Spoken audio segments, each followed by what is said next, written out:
سلام تماشابینان گرامی، خلاصه خبرهای مهم 19 آگوست تاجیکستان را از پایگاه خبری بامداد برایتان پیشکش میکنیم. شروع میکنیم از یک نگاه کوتاه به سرخط خبر مهم روز در این برنامه. حکم شرطی 3 نفر برای تشکیل نیکوهای قلبکی 15 تاجیک با زنهای روس. شرافت محمد انبارова جزئیات بازپرسیش در کمیته امنیت را شرح داد. 8 سال حکم زندان خدایداد حکیموف با جرم قصد حمله به پلیس پتربورگ. از بغاج یک شهروند تاجیکستان در فرودگاه سورگوت 1.6 میلیون روبل یافتند. اولین قطاره راه آهن از تاجیکستان به شهر ولگراد روسیه رسید. 6 کشته و 6 زخمی بر اثر ترکش گاز در ازبکستان. و اکنون تفصیلات خبرها. دادگاه نویه رستوف ولایت یاروسلاو روسیه 2 ساکن این ولایت و یک زاده تاجیکستان را در تشکیل مهاجرت غیر قانونی توسط عقد نیکوی قلبکی 15 شهروند تاجیکستان با زنان ساکنان شهرهای رستوف ولیکی و گاوریل و یاما گناهگار شناخت، ولی به دلیل با تفتیشات همکاری کردنشان آنها را حکم شرطی داد. این 3 نفر از جانب کارمندان ریاست ولایتی فسب دستگیر شده بودند و تفتیش پروندهشان را نیز فسب پیش می برد.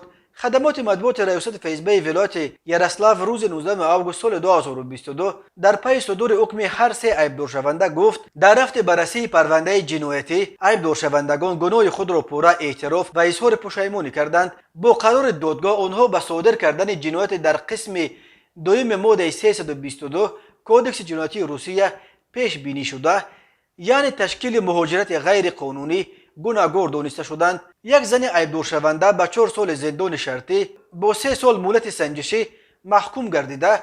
2 نفر دیگر متناسباً به 2 سال و 10 ماه و 2 سال و 6 ماه حکم نیز شرطی گرفتند. این پرونده پرسر و صدای ضد 3 تشکیل کننده آن کانال مهاجرت غیر قانونی در ولایت یاروسلاو هنوز ماه اپریل سال 2022 به دادگاه سپرده شده بود. هر 3 عیبدارشونده به گناه خود اقرار و با تفتیشات همکاری کردند. به همین دلیل آنها حکم شرطی گرفتند. این در حالی است که به آنها برای تشکیل مهاجرت غیر قانونی بر اساس ماده 322 قسم 1 تا 7 سال زندان تهدید میکرد. حکم این 3 نفر الکی به اجرا درآمده است. مهاجران زیاد در روسیه به خاطر بالای آسان‌تر به دست آوردن حق اقامت و در آینده به دست آوردن شهروندی روسیه از نکاح با ساکنان روسیه از جمله از نکاح‌های قلبکی استفاده میبرند. در این اواخر دادگاه‌های روسیه 10 نکاح‌های شهروندان روسیه با مهاجران خارجی را قلبکی دانسته بیکار کردند. شرافت محمد انبارova رهبر پیشین کنسول ملی اسماعیلیان تاجیکستان میگوید در کمیته امنیت ملی از او درباره فعالیت بنیاد آقاخان و ناآرامی‌های اخیر در بدخشان پرسیدند. سوال‌های دیگر از آموزگار بدخشانی درباره افراد بازداشت شده بوده است. شرافت محمد انبارova روز 18 آگوست در صحبت تلفنی با رادیو آزادی گفت او را روزهای 13 و 14 آگوست به اداره کمیته ملی در خاروغ دعوت و بازپرسی کردند. شرافت محمد انبارova حالا در نزد پیوندانش در خاروغ است. خانم محمد انبارova گفت که با او درباره جزئیات عهدنامه یا خود سازشنامه فعالیت بنیاد آقاخان با تاجیکستان صحبت کردند. خانم محمد انبارova گفت تا آمدن به بنای کمیته امنیت به تشویش افتاده است، ولی هنگام پرسش ماموران امنیتی با او معامله خوب داشتند و با احترام سوال و جواب کردند. وی افزود که از سال 1993 به این طرف در بنیاد آقاخان همچون اختیاری فعالیت داشته است و با نظر داشت امین سابقه کاری مقامات برای مشخص کردن فعالیت قانونی سازمان او را دعوت کردند. شرافت محمد انبارova گفت این عهدنامه پایه اصلی فعالیت تشکیلات دانشگاه بنیاد آقاخان در تاجیکستان است و در چند 10 ساله شرایط برخی از قراردادها تغییر خورده است و با تجربه‌ای که دارم به همه سوالها پاسخ دادم. خانم محمد انبارova همچنین گفت بعضی از سوالها در رابطه با ساکنان بدخشان بود که به سبب ناآرامی‌های اخیر در ولایت بازداشت شدند و از او پرسیدند کدامی از آنها را میشناسد. عین زمان تعدادی از گروه 44 و حدود 90 نفر از ساکنان روشن و تعدادی از فعالان مدنی بدخشان در بازداشت هستند. خانم محمد انبارova گفت که از میان بازداشت شدگان 1 نفر منوچهر خالق‌نظرov را میشناسد که با والدانش در دانشگاه تحصیل کرده است. خانم افزود که به نماینده های امنیت گفته است که پدر و مادر او را خوب میشناسند و آنها یک خانواده با تربیت و مدنی هستند و امکان ندارد که فرزند آنها قانون شکنی کرده باشد. منوچهر خالق‌نظرov مدیر انجمن حقوق‌شناسان پامیر، عضو ائتلاف ضد شکنجه و عضو کمیسیون 44 در شهر خورخ در آخر ماه مای دستگیر شد. بر اساس خبری که منبع رادیو آزادی میگوید مقامات انتظامی تاجیکستان اول روی خط 10 نفر افراد فعال مدنی بدخشان را که در بیرون تاجیکستان از جمله در روسیه به سر میبرند در دست دارند و میخواهند آنها را بازداشت کنند. بنابراین خبر در روسیه گروه کوری 13 نفره وزارت امور داخله قرار دارد، هرچند خود مقامات در این باره حرفی نمیزنند. بعد ناآرامی‌های ماه نوامبر سال 2021 و ماه مای امسال در بدخشان و به خصوص در ناحیه روشان، مقامات انتظامی 10 نفر ساکنان ولایت و به خصوص فعالان مدنی و چهره‌های شناخته در ولایت را دستگیر کردند. روز 18 آگوست سال 2022 دادگاه حربی در شهر سنت پترزبورگ روسیه جوان 24 ساله از تاجیکستان خدایداد اکیموف را با جرم مساعدت به فعالیت‌های تروریستی به 8 سال زندان محکوم کرد. 3 سال اول حکم خود را اکیموف در شرایط سخت‌ترین در محبس پوشیده ادا خواهد کرد و 4 سال باقی مانده‌اش را در محبس نظامش سنگین. برنامه استپن زشیتی در شبکه تلویزیونی پترزبورگ در یک گزارش ویژه از تالار دادگاه خبر داد که خدایداد اکیموف به پترزبورگ از تاجیکستان آمده در یک کارخانه به کار درآمد و همراه گروهی از هموطنانش در منزل در خیابان استاچکی نویه کیروف در قسمت جنوب شهر اجاره می نشست. ماه ایون سال 2020 فسب 7 باشنده این خانه را با اتهام پیروی به عقیده های تند اسلامی دستگیر کرد. تلویزیون پترزبورگ در گزارشش با تکیه به مواد پرونده میگوید بنا به فرضیه تفتیشات این 7 نفر میخواستند به سوریه رفته به جنگجویان سازمان تروریستی در روسیه ممنوع داعش بپیوندند، ولی پیش از این آنها قصد داشتند که به کارمندان پلیس در پترزبورگ حمله آورده هم اسلحه به دست بیارند و هم باوری فرماندهان آینده خود را صاحب شوند. در صورت اجرا نشدن این نقشه آنها همچنین نقشه الترناتیوی کشتار مردم عادی را نیز بررسی میکردند. به گفته تفتیشات ماز خدایداد اکیموف هموطنان خود را به چنین فعالیت‌های تروریستی دعوت میکرده است. خود او برای شرح این اتهامات دسترس نیست، ولی بنا به گزارش تلویزیون پترزبورگ اکیموف در جریان مرافعه به این اتهامات اقرار کرده تمام گناه را به گردن خود گرفته است. در سالهای آخر دهها مهاجر تاجیک در روسیه با اتهام مربوط به تروریسم و اکستریمیسم دستگیر و محکوم به زندان میشوند. وزارت حالتهای فوق‌العاده ازبکستان در تلگرام کانالش خبر داد که روز 18 آگوست سال 2022 بر اثر ترکش گاز متان در یک اتوبوس در ولایت سیردریا دست کم 6 نفر در جای حادثه به هلاکت رسیده، 15 نفر دیگر جراحت‌های گوناگون برداشتند. این حادثه ناخوش مرگبار ساعت 14:30 در یک نقطه فروش گاز در نوع اوکولتین روی داده است. گفته می شود ترکش زمان رخ داد که بالون‌های گاز اتوبوس تمغه ایسوزو مربوط به یک مکتب رانندگی نوعی باغات ولایت خوارزم را در این نقطه فروش مواد سوخت با گاز متان پر می‌کردند. وزارت حالتهای فوق‌العاده ازبکستان گفت به مجروحان یاری طبی رسانیده می شود. رهبران این وزارت به جای حادثه آمده و در رابطه با این فلاکت پرقربانی تفتیشات پیشکی شروع شده است. تماشابینان عزیز، یادآور می‌شویم خلاصه مهمترین اخبار تاجیکستان را از پایگاه خبری بامداد تماشا دارید. برنامه را ادامه می‌دهیم. اولین قطار مسافرکش در 1.5 سال آخر از تاجیکستان به روسیه رسید.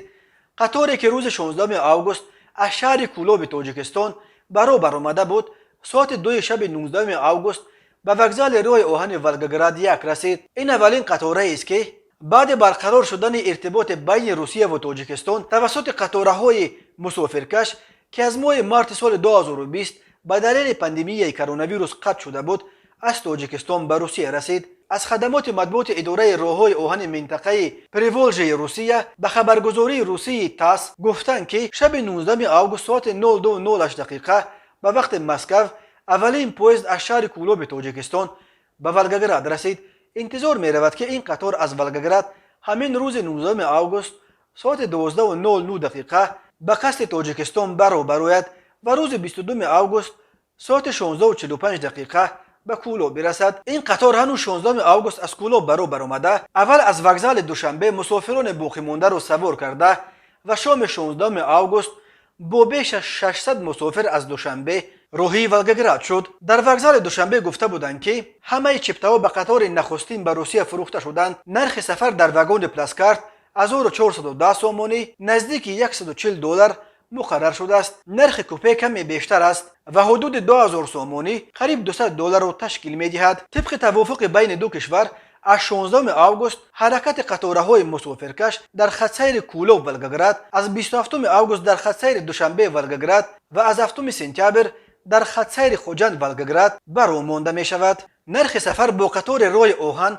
برای مهاجران کوری ارزانتر است، ولی آنها برای رسیدن خود به دیگر منطقه‌های روسیه مجبور می شوند از قطار و هواپیماهای داخلی روسیه استفاده کنند. بنا به آخرین آمار نشر شده جانب روسیه، در نیمه اول سال جاری 852,000 نفر از زادگان تاجیکستان با مقصد کار به روسیه آمده در نهادهای مهاجرت این کشور خود را همچون مهاجر کوری ثبت نام کردند، ولی مقامات تاجیکستان میگویند در نیمه اول سال همگی 322,000 نفر از شهروندان تاجیکستان برای کار به خارج رفتند.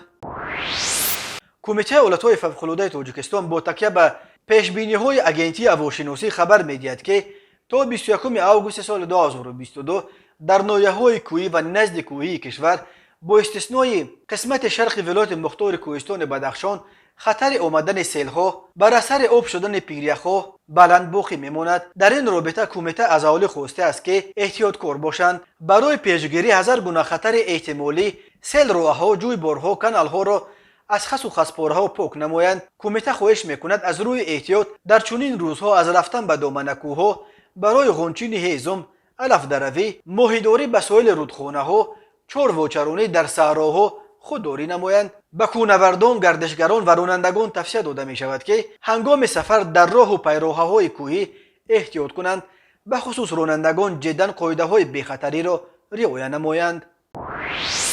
در فرودگاه شهر سورگوت روسیه کارمندان گمرک 2 نفر را هنگام کوشش انتقال مبلغ‌های بزرگ پول نقد دستگیر کردند. خدمات مطبوعات باجخانه تیومن خبر داد که از جمله یک شهروند تاجیکستان که با خط سیر سورگوت تاشکند پرواز میکرد میخواست با خود در بغاجش 1.6 میلیون روبل را ببرد. این مسافر را هنگام از راهرو سبز گذشتن منع کردند. از روسیه و اتحاد اقتصادی اوراسیا بدون اعلامیه گمرکی برآوردن مبلغ بیش از $10,000 ممکن نیست. به این دلیل مبلغ برابر $10,000 را با قرب رسمی حساب کرده به این شهروند تاجیکستان برگردانیدند و پولهای باقی مانده او را که نزدیک 1 میلیون روبل، دقیق ترش 999,626 روبل را تشکیل میداد، تا زمان بررسی قضیهش در دادگاه مصادره کرده شده است. همین طور در باجخانه فرودگاه سورگوت یک مسافر دیگری که به بکو پرواز میکرد $10,000 و 230,000 روبل یافته همه پولهای روسیه‌اش را گرفتند. به ضد هر دو پرونده مأموری کشیدند. ماده 16 قسم 4 برای بدون اعلامیه از مرز اتحاد اقتصادی اوراسیا بیرون بردن مبلغ از معیار بیشتر همچون جزا و جریمه به اندازه از 50% تا 2 برابر مبلغ یافت شده و یا مصادره این مبلغ یافت شده را پیش بینی میکند. مرکز مطبوعات وزارت کارهای داخلی تاجیکستان درباره باز یک صدمه مرگ‌آور در راه‌های جمهوری خبر داد. بنا به اطلاع این وزارت روز 18 آگوست سال 2022 تخمینا ساعت 14:30 راننده افت-ماشین تمغه اوپل استرا سیدوف اکرام سیروجوویچ سال تولدش 1980 ساکن نویه لخش هنگام حرکت در حدود جماعت دیوت لخش از عهده اداره واسطه نقلیات نبرآمده به درخت کنار راه برخورد است. در نتیجه راننده سعیدوف در جای حادثه به هلاکت رسیده است. از روی این حادثه تحقیقات ادامه دارد. نویه لخش در وادی رشت در شرق تاجیکستان در مرز با قرقیزستان جایگیر شده است. تنها در هفته روان وزارت کارهای داخلی درباره هلاکت دست کم 9 نفر از جمله 5 زن و 3 کودک خردسال تا سن 5 بر اثر صدمه‌ها در راه‌های تاجیکستان خبر داد. هر سال بر اثر صدمه در راه‌های تاجیکستان تا 400 نفر به هلاکت رسیده، بیش از 1200 تن دیگر معیوب می‌شوند. تماشابینان عزیز و گرامی، این بود مرور به خلاصه چند خبر مهم امروز تاجیکستان. خبر و گزارش‌های بیشتر از تاجیکستان و درباره تاجیکستان و اطراف آن را در سامانه پایگاه خبری بامداد در این نشانه پیگیری نمایید: www.bomdad.com. خوش باشید.